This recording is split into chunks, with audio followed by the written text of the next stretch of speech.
ए जी सुनी ना, हमके काबर और साड़ी चाहिए। हमरा के देवघर जाए के बा।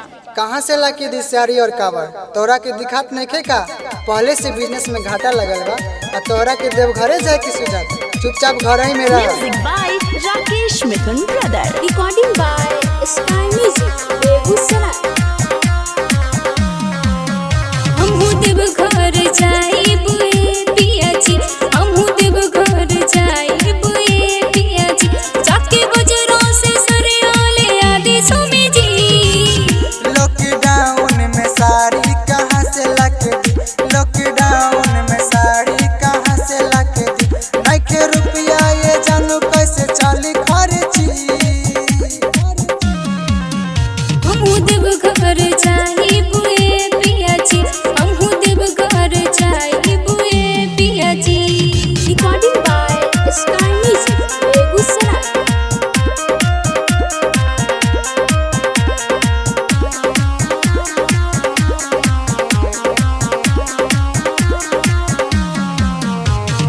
गौआ के लोग वहाँ जाता रे सभे, हमरो के संगे घुमा दी।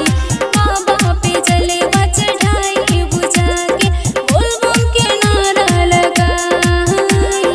गौआ के लोग वहाँ जाता रे सभे, हमरो के तानी घुमा दी।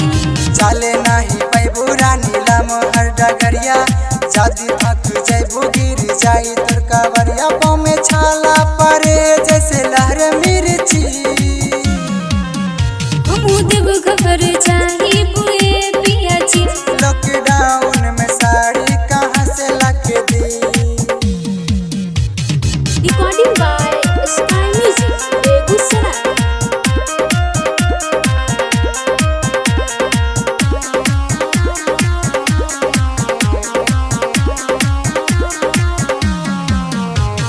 पंकज देवरवा